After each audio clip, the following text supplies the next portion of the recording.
Témoignage de la résurrection de la sœur Mimi Lukoki. Bienvenue dans mon témoignage. Ma mère était très jeune quand elle m'a donné naissance.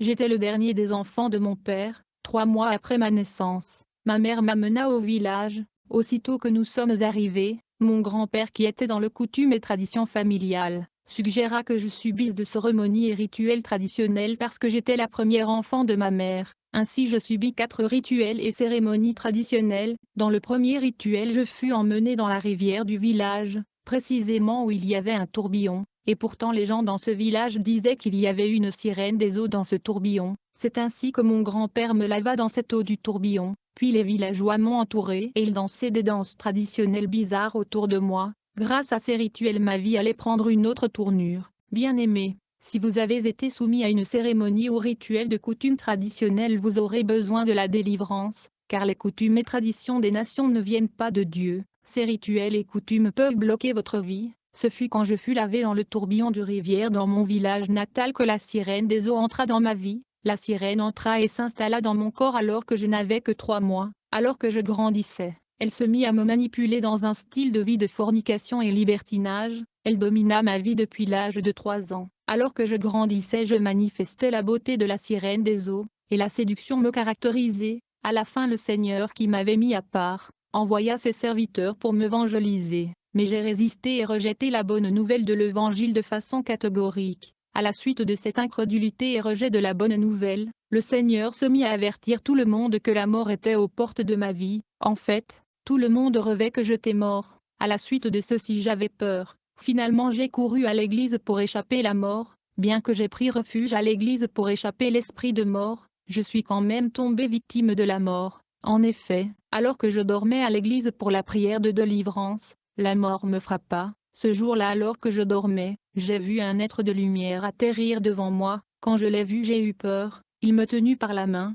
Comme conséquence, j'ai quitté mon corps. Ce dernier me tenut par la main et nous avons commencé à monter à grande vitesse dans le ciel. On montait dans la direction verticale à grande vitesse, et il n'y avait pas de pesanteur. Puis nous avons atteint un endroit où le ciel est devenu deux. L'ange me dit, « Mimi, nous venons de passer le premier ciel. » Ainsi je pouvais voir le premier ciel que nous avons passé au-dessous de nous, mais un autre ciel était par-dessus. Quand nous sommes arrivés au deuxième ciel, il y avait encore un autre ciel au-dessus de nous qui était le troisième ciel. Puis nous sommes montés au 4e ciel et le 5e ciel. Aussitôt que nous sommes arrivés au 5e ciel, l'ange me parla et dit, « Mimi, nous allons rester ici pour 1 minute. » J'ai dit à l'ange du Seigneur, « Il y a encore un ciel au-dessus de nous. » L'ange me dit, « Nous allons tarder ici pour 1 minute. » Alors qu'on se tenait là au 5e ciel, je contemplais cet environnement. Du coup j'ai vu une maison qui était inachevée. Ensuite j'ai vu un homme bizarre qui était assis près de cette maison. Il portait des chaussures qui étaient de différentes couleurs. J'ai demandé à l'ange du Seigneur à propos de ceci. J'ai demandé, pourquoi cet homme porte-t-il de chaussures en l'envers, et pourquoi semble-t-il tellement isolé et misérable comme ça? L'ange me dit, Mimi, la personne que vous voyez est Lucifer le diable. Le diable habite dans le 5e ciel. J'ai vu Satan qui était assis dans un endroit qui était sale et abandonné. Il me semblait qu'il était en train de réfléchir sur quelque chose qui était au-delà de ses capacités. Il avait l'air dépassé par les événements et il me semblait misérable et malheureux. Je demandais à l'ange ce que le diable faisait ici dans le 5e ciel. L'ange me dit, Mimi, comme vous pouvez le voir, Lucifer est misérable et pauvre, mais il est là au 5e ciel pour arrêter les prières des croyants, et il vole leur bénédiction qui descend du trône de Dieu. Quand les chrétiens prient pour quelque chose, souvent l'exaucement prend du temps, c'est ainsi qu'ils se relâchent, mais une fois que les chrétiens se relâchent, le diable récolte la bénédiction qui était destinée pour eux. À chaque fois que les chrétiens se relâchent dans la prière, le diable collecte leur bénédiction. Par ailleurs, quand vous vivez dans le péché, le diable peut arrêter vos prières, afin de les empêcher d'atteindre le trône de Dieu. Et quand un homme sur la terre consulte le diable pour la richesse et les biens matériels, ce dernier lui donnera les bénédictions des enfants de Dieu qu'il a volés. Après avoir passé quelque temps dans cet endroit au 5e ciel, nous sommes montés jusqu'au 7e ciel. Une fois que nous sommes arrivés dans le royaume de Dieu, je constatai que le 7e ciel était différent car il n'y avait pas de ciel au-dessus de nous comme précédemment. Quand je regardais le paysage, je me suis rendu compte que nous avions atterri devant une montagne qui avait la forme triangulaire, comme il est écrit dans Hébreux 12 verset 22. Mais vous vous êtes approchés de la montagne de Sion, de la cité du Dieu vivant, la Jérusalem céleste, les myriades qui forment le cœur des anges, de l'assemblée des premiers-nés inscrits dans les cieux, et donc, alors que j'observais cette montagne, l'ange du Seigneur qui était avec moi a disparu et je suis resté seul. Je me demandais où est l'ange qui était à mes côtés. Il ne peut pas simplement m'abandonner comme ça, alors que je me souciais. Soudainement j'ai vu un homme au sommet de la montagne, et cet homme qui était au sommet de cette montagne souleva sa voix et dit, « Élie et Moïse, allez chercher Mimi et amenez-la vers moi. » Quand j'ai entendu ceci, je me posais la question et disais, s'agit-il vraiment d'Élie et Moïse de la Bible?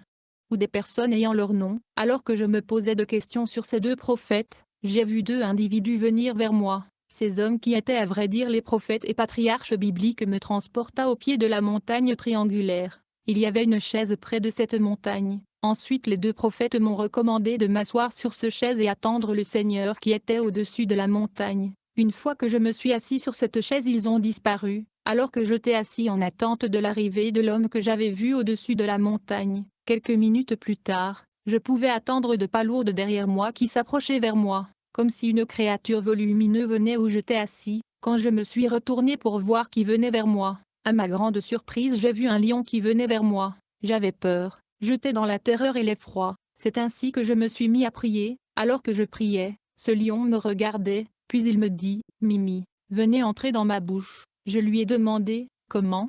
Ce lion me dit, « Mimi, viens.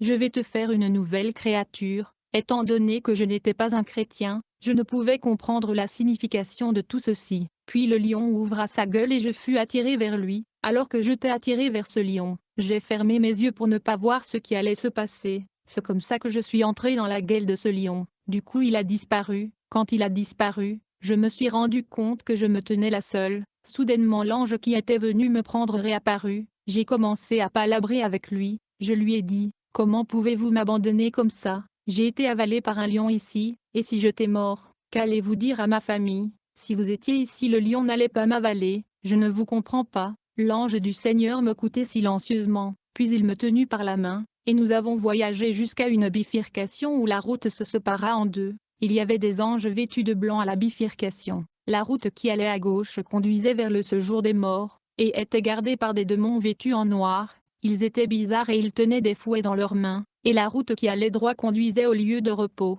et était gardée par les anges vêtus de blanc. Comme j'étais mort pécheur, les anges me dirent de prendre la direction du séjour de mort. Lorsque je suis entré dans le séjour de mort, je fus torturé et tourmenté par les démons. Quelque temps après, Jésus envoya son ange me sortir de ce lieu horrible de torture. Il me tenut par la main et nous avons quitté le lieu de tourment. Après quelque temps nous avons atterri dans un couloir où je remarquai que les pavés étaient comme de verre pur et transparent, et mon visage était reflété dans le pavé qui était multicolore. Il y avait beaucoup de couleurs qui changeaient. C'est alors que je me suis mis à toucher le sol qui ressemblait à l'or pur et transparent. L'ange du Seigneur me révéla que ceci était de l'or. Je dis à l'ange du Seigneur, « S'il vous plaît, pouvez-vous couper cet or, car dans mon pays l'or coûte beaucoup d'argent. Je ne comprends pas pourquoi vous avez construit le pavé et les murs de ce royaume en or. Pourquoi sabotez-vous de l'or de cette manière? Si vous avez de l'or comme ça dans mon pays, vous êtes riche. S'il vous plaît, donnez-moi un peu. » L'ange du Seigneur m'écoutait sans répondre à mes demandes. Alors que nous avons continué à voyager dans ce royaume construit en pierre précieuse, nous sommes arrivés dans un endroit où le pavement était en diamant. J'étais ébloui. J'ai demandé à l'ange du Seigneur s'il pouvait me donner ce diamant, car dans mon pays le diamant coûte cher. Si vous en avez, votre vie ne sera plus jamais la même. C'est alors que l'ange me demanda, « Mimi, quand tu étais sur la terre, pourquoi tu refusais et rejetais l'évangile quand Jésus envoyait ses serviteurs te prêcher?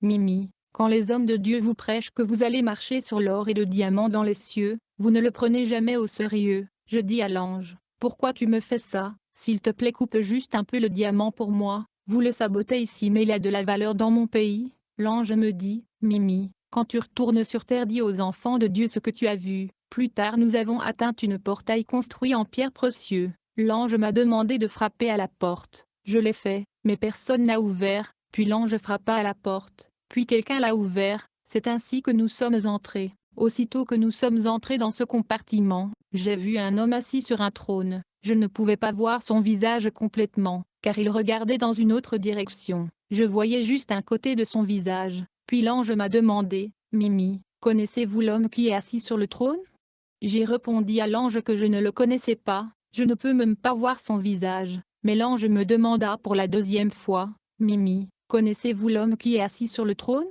Je n'ai pas aimé le fait que l'ange répéta la même question pour la deuxième fois, ainsi, je lui ai dit, je ne sais pas pourquoi tu répètes cette question, pourtant je viens de te dire que je ne le connais pas, je lui ai dit, écoute mon frère, si tu veux disparaître tu peux le faire, de toutes les façons dans ce genre de scénario tu aimes disparaître, malgré tout, l'ange me demanda pour la troisième fois, Mimi, connaissez-vous l'homme qui est assis sur le trône? J'ai répondu négative, enfin l'ange me dit, Mimi, cet homme est le Seigneur Jésus-Christ de Nazareth. Aussitôt que l'ange a prononcé le nom de Jésus-Christ, l'homme qui était assis sur le trône tourna son visage vers moi, et puis il se transforma en une lumière forte et intense qui générait des éclairs. Il brillait fortement avec une lumière étincelante et éclatante, son visage humain était toujours visible, mais il y avait une lumière aveuglante qui émanait de son trône, il émettait une lumière intense. Étant donné que ceci était trop pour moi, j'ai fermé les yeux à cause de l'intensité de cette lumière. J'évitais de regarder la lumière émanant de son trône,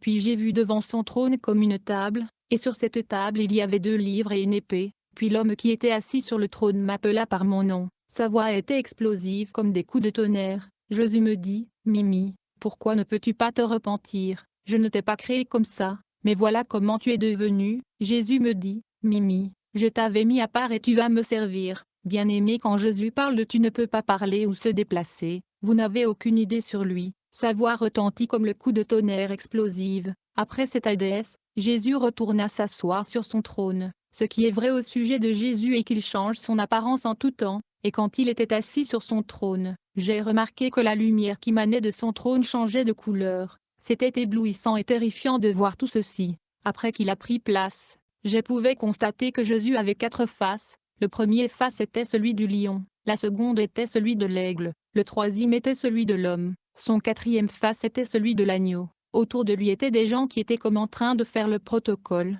L'ange m'a dit qu'ils étaient les 24 anciens. Les gens n'ont aucune idée de Jésus. J'étais vraiment affecté par ma rencontre avec Jésus, et même aujourd'hui quand vous mentionnez le nom de Jésus je tremble, car j'ai entendu le retentissement de sa voix de tonnerre qui était explosive. J'ai observé sa transformation en une lumière intense et étincelante, et j'ai vu la manifestation de ses 4 faces. Ce changement se passait devant mes yeux, il est comme gravé dans mon esprit, et je tremble à la mention du nom de Jésus-Christ. Je contemplais les 4 faces de Jésus. Alors l'ange me dit, le visage humain de Jésus a été utilisé quand il a dit, créons l'homme à notre image et notre ressemblance. Jésus a également utilisé ce visage pour venir sur terre en tant que fils de l'homme. J'ai demandé à l'ange à propos de la face de l'aigle. Il me dit, Jésus-Christ est le Shekinah de Shekinah, comme l'aigle vole très haut dans le ciel, ainsi Jésus-Christ est le Dieu très haut qui est au-dessus de tout. L'aigle descend seulement pour prendre des choses, c'est comme ça que Jésus est descendu sur la terre pour mourir et racheter l'humanité.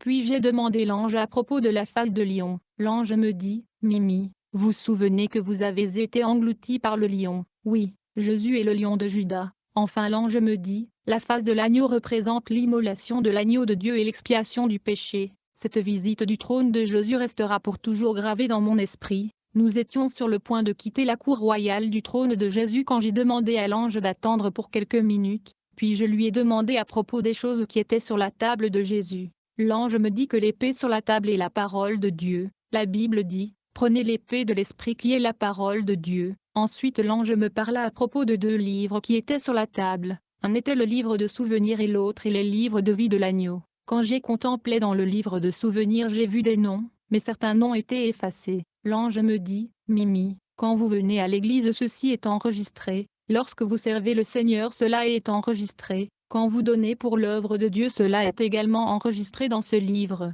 Tu peux donc rappeler le Seigneur dans la prière ce que tu fais pour son royaume car tout est écrit dans le livre de souvenirs. Puis nous avons quitté ce lieu qui était la cour royale du trône de Jésus-Christ. Nous sommes arrivés dans un endroit résidentiel dans le royaume céleste où j'ai vu 3 types de maisons. Le premier était au niveau de la fondation, le deuxième était inachevé et le troisième était terminé. L'ange me dit, Mimi, les premières maisons qui sont au niveau de la fondation appartiennent aux chrétiens qui refusent de donner pour l'œuvre de Dieu. Ils murmurent et se plaignent quand ils donnent pour l'œuvre de Dieu. Leur maison est au niveau de la fondation, ils n'auront pas un endroit à vivre dans le ciel. La seconde maison qui est inachevée est pour les chrétiens qui sont infidèles et inconsistants. Parfois ils donnent mais parfois ils se relâchent. La troisième maison qui est achevée était pour ceux qui sont fidèles et consistants. Puis l'ange du Seigneur me parla de l'offrande du sacrifice. Il me dit, si vous voulez demander quelque chose à Dieu, vous pouvez offrir l'offrande du sacrifice, car ceci parlera à votre place. Même si vous ne venez pas au Seigneur avec des pétitions, l'offrande de sacrifice parlera à votre place,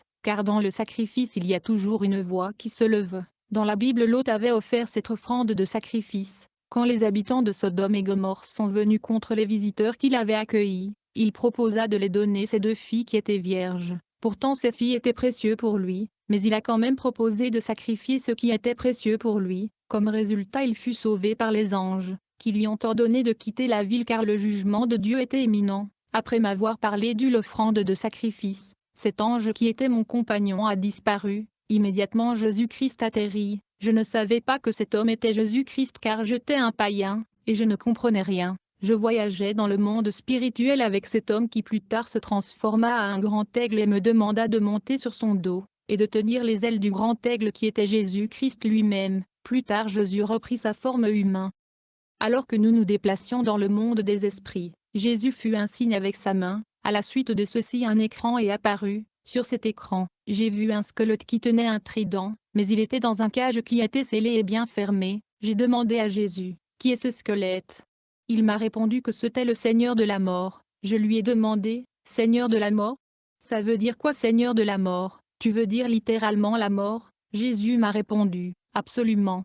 C'est la mort. Puis j'ai vu Jésus faire un signe avec sa main. Comme résultat, la cage du Seigneur de la mort qui était scellée fut ouverte. Ensuite Jésus lui a ordonné de voyager sur terre et de prendre la vie d'un homme sur la terre. J'ai vu le Seigneur de la mort voyager sur terre. Il entra dans la maison d'une femme qui était chrétienne, et il lui a frappé avec son trident. À la suite de ceci la femme mourut. Puis le Seigneur de la mort emmena la femme à Jésus-Christ, et Jésus transporta cette femme vers le lieu de repos qui est le paradis. Ensuite Jésus me dit, la femme est une chrétienne née de nouveau. Si je la laissais vivre sur la terre, elle allait rétrograder et perdre sa foi. C'est pourquoi j'ai ordonné à la mort de prendre sa vie pour qu'elle soit dans le lieu de repos. J'ai demandé à Jésus, envoyez-vous le Seigneur de la mort pour tuer les gens sur la terre? Il me dit, Mimi, prends ton temps et observe. Puis j'ai vu Jésus envoyer le Seigneur de la mort à nouveau pour prendre la vie d'un homme sur la terre. J'ai vu le Seigneur de la mort qui frappa cet homme avec son trident. Comme résultat l'homme mourut. Il transporta cet homme au séjour de mort. Alors que je regardais cette scène avec Jésus, autre scène fut projetée dans ce moniteur. Je regardais l'écran avec Jésus quand j'ai vu une scène de moi-même sur l'écran. Alors que je me regardais sur ce moniteur assis dans notre enceinte sur la terre, soudainement la scène n'était plus dans l'écran. La scène était devenue réalité. J'étais exactement assis dans notre enceinte comme je me suis vu dans l'écran. Mais cette fois-ci c'était la réalité. J'étais en train de le vivre et l'expérimenter. Je vais dire je vivais maintenant la scène que j'avais vue sur l'écran. J'étais assis là dans notre enceinte, puis soudainement j'ai vu le Seigneur de la mort entrer chez nous, et il est venu se tenir juste derrière moi. Ensuite le Seigneur de la mort a soulevé son trident afin de me frapper pour me tuer. En ce moment même j'ai vu Jésus-Christ dire au Seigneur de la mort, « Stop !» À la suite de ceci, le Seigneur de la mort fut immobilisé par la parole de Jésus-Christ. Ensuite Jésus me dit, « Mimi, voici le stade de votre vie. Le Seigneur de la mort était sur le point de te tuer. À vrai dire, il avait déjà soulevé son trident contre ta vie. Maintenant laissons supposer que tu mourrais aujourd'hui. Où iras-tu, Mimi? Si tu mourais aujourd'hui, où serais-tu? Rappelle-toi que tout le monde rêvait de ta mort. C'est parce que j'avais ordonné le Seigneur de la mort de prendre ta vie. Et il avait déjà soulevé son trident contre votre vie. Mimi, je ne fais rien sur la terre sans prévenir mes serviteurs. C'est pourquoi tout le monde rêvait de ta mort. » Puis Jésus me demanda, « Mimi, sais-tu que tu es déjà mort? » J'ai répondu Jésus, « Non, je ne suis pas mort. Je suis bien ici avec vous et je vous parle. Bien-aimé, je ne savais pas que j'étais mort et j'avais laissé mon corps sur la terre dans la maison de prière. En effet, pendant que j'étais ici dans l'au-delà, les intercesseurs tentaient de me réveiller, mais ils ne pouvaient pas me réveiller. En conséquence, il y avait la panique dans l'église. Plus tard la nouvelle avait finalement atteint ma famille qui se précipita à l'église pour constater ma mort. Ma mère qui était dans la confusion et la colère gifla un intercesseur qui ne pouvait pas répondre à ses questions. Alors que j'étais avec Jésus, il me confirma que j'étais effectivement mort. Mais j'étais dans le déni. Puis Jésus me dit, « Mimi, essayez de vomir. » J'ai dit à Jésus, « Mon frère, je n'ai rien mangé et je n'ai pas envie de vomir. » Mais quand j'ai essayé de vomir, soudainement une femme blanche est sortie de ma bouche. Elle est allée se tenir près de la rivière locale en regret. J'ai demandé Jésus, qui est cette jolie dame blanche? Comment une personne peut-il sortir de ma bouche? Dis-moi frère, qui est-elle? Et comment est-elle entrée dans mon corps? Jésus me dit, cette dame qui est sortie de ton corps est une sirène des eaux. J'étais dans le tonnement et je regardais cette sirène des eaux qui était profondément dans le regret et la consternation. Elle regrettait et disait, je suis déçue par tout ceci. J'ai toujours été avec Mimi depuis qu'elle avait 3 mois. Je profitais de la vie avec Mimi. J'allais dans le bar et le boîte de nuit avec Mimi. Mais je suis choquée et déçue que Mimi me chasse de son corps. Pendant que la sirène se plaignait et pleurnichait autour de l'eau, Jésus me dit, Mimi, tu avais une sirène des eaux dans ton corps. Elle est entrée dans ta vie quand tu n'avais que 3 mois. Quand ta mère et ton grand-père sont allés te baigner dans le tourbillon de la rivière, la sirène influençait ta vie dans la fornication. Bien-aimé, je n'ai jamais vu un être humain regretter la façon dont la sirène regrettait. Il n'y a rien de plus confortable pour un démon que le corps humain. Elle regrettait et se lamentait intensément, et elle se demandait et disait, où est-ce que je vais trouver un autre corps? J'ai dit à Jésus, vous voulez me dire que pendant tout ce temps cette femme blanche était dans mon corps? Mais ce n'est pas vrai. Chers chrétiens, nous devons fermer les portes de notre vie en marchant dans la sainteté, car les démons de tout genre sillonnent dans ce monde. Puis j'ai vu Jésus soulevant sa main. En conséquence 7 démons humanoïdes très courts sont sortis de ma bouche, et ils se sont enfuis et ils ont rejoint la sirène où elle se tenait. J'ai demandé Jésus, qui sont ces créatures courtes? Il me dit, Mimi, ce sont des démons qui sont entrés dans ton corps quand tu allais assister au concert des musiciens, quand tu allais dans les boîtes de nuit et les bars. Jésus me dit, Mimi, ces petits démons étaient dans votre cœur, ils vous poussaient à rejeter la bonne nouvelle de l'Évangile chaque fois que ma parole vous était prêchée, ils repoussaient l'Évangile de votre cœur, puisqu'il résidait là dans ton cœur, ils durcissaient votre cœur avec l'incrédulité. Il y a des gens qui rejettent l'Évangile jusqu'à leur mort car le diable a déployé ses démons courts autour de cœur de ces gens comme des gardiens, afin que les gens puissent rejeter l'Évangile, et quand la parole est prêchée il n'atteint même pas leur cœur parce que les démons sont stationnés autour de leur cœur comme des gardiens, pour empêcher la parole d'entrer à l'intérieur. Et donc j'ai voyé ces démons regretter avec la sirène, j'ai entendu un de ces démons qui disait, Mimi nous a abandonnés juste comme ça, où va-t-on trouver un autre corps? Puis cet homme qui était Jésus me dit, Mimi, dès aujourd'hui je te sépare de ces esprits. Puis Jésus a soufflé 4 fois autour de moi, le souffle qui sortait de sa bouche était le flamme qui était sous forme de fil de feu, et qui ont constitué la forme carrée de feu qui m'ont encerclé comme protection, et ce flamme était comme un énorme fil de feu. Puis Jésus me dit, à partir d'aujourd'hui je te sépare de ces démons. Je me demandais quel genre d'homme pouvait cracher le feu de sa bouche. Jésus-Christ est Seigneur. Jésus-Christ est le Dieu Tout-Puissant. Alors que j'étais entouré par ce flamme de feu, le Seigneur de la mort qui se tenait derrière moi dit à Jésus, « Maître, où puis-je passer ?» Immédiatement j'ai vu Jésus saisissant le fil de feu qui m'encerclait. Il le souleva pour permettre au Seigneur de la mort de passer parce qu'il ne pouvait pas passer à cause de feu. Puis Jésus dit à la mort, « Tu vas remplir la tombe de Mimi le sable et tu m'apportes le livre des morts. J'ai appris que avant de mourir votre nom sera déjà écrit dans le livre des morts. Bien-aimé. » Quand le Seigneur de la mort apporta le livre de mort qui était antique et ancien, j'ai vu mon nom écrit dans ce vieux livre des morts, j'étais dans l'épouvante. Puis j'ai vu Jésus effacer mon nom de ce livre ancien et terrifiant, et Jésus me dit, Mimi regardez, vous étiez déjà dans le livre des morts, tout a été arrangé pour votre mort, mais je ne l'ai pas approuvé. Puis Jésus me dit, Mimi, nous devons entrer dans ton cœur. Immédiatement nous sommes entrés dans mon cœur, je pouvais voir les organes de mon corps. Puis Jésus se mit à nettoyer mon cœur et il balayait partout, car il y avait de la saleté, les impuretés et les souillures partout. Alors qu'il nettoyait mon cœur, moi je regardais les organes et systèmes corporels à l'intérieur de mon corps. En effet, quand le démon entre dans notre corps et nos cœurs, il verse leurs souillures et impuretés à l'intérieur. Après avoir nettoyé mon cœur, Jésus me dit, Mimi, à partir de maintenant j'établis mon trône dans ton cœur. Après avoir fait le nettoyage, Jésus me dit, Mimi, nous allons sortir mais je reste tout de même dans ton cœur. C'est ainsi que nous sommes sortis de mon corps, mais j'étais confus, j'ai demandé à Jésus, tu es sorti de mon cœur, pourtant tu m'avais dit que tu allais rester et résider dans mon cœur. Je ne savais pas Jésus était omniprésent et omnipotent. Puis Jésus me transporta à l'intérieur d'une building qui était en effet la banque céleste. Dans ce banque céleste j'ai vu des cases qui étaient comme de tiroirs. Sur ce tiroir il y avait des noms de gens. Jésus me dit tous les biens que les enfants de Dieu ont acquis sur la terre sont d'abord enregistrés dans le livre de souvenirs puis la banque céleste, et quand ils se retrouvent dans le problème, Même s'il ne prie pas, je veux intervenir car je sonde le cœur et le règne. Cette banque ne finit pas, il va de génération en génération, même jusqu'à vos enfants. Il faut donc ne pas se laisser à faire le bien. Puis Jésus a disparu. Immédiatement l'ange du Seigneur a réapparu, et il me demanda, Mimi, pensez-vous que l'enfer existe? Je lui ai répondu, négative, je ne crois pas que l'enfer existe. J'ai dit à l'ange, l'avez-vous déjà vu? Mais moi je ne pense pas qu'il existe. L'ange me demanda, Mimi, êtes-vous sûre que l'enfer n'existe pas? Alors il m'a tenu par la main. En fait, nous étions comme dans un grand bâtiment, puis nous sommes descendus 2 étages, puis nous avons fait un tour, et nous avons monté encore 2 étages dans ce building. Quand nous sommes entrés dans ce compartiment, dans ce niveau où il y avait beaucoup des anges de lumière, puis l'ange qui était à mon côté disparut. Aussitôt j'ai vu Jésus-Christ venir vers moi. Il tenait une clé. Quand il venait vers moi, j'ai entendu les anges dire, Gloire à toi le Seigneur de Seigneurs.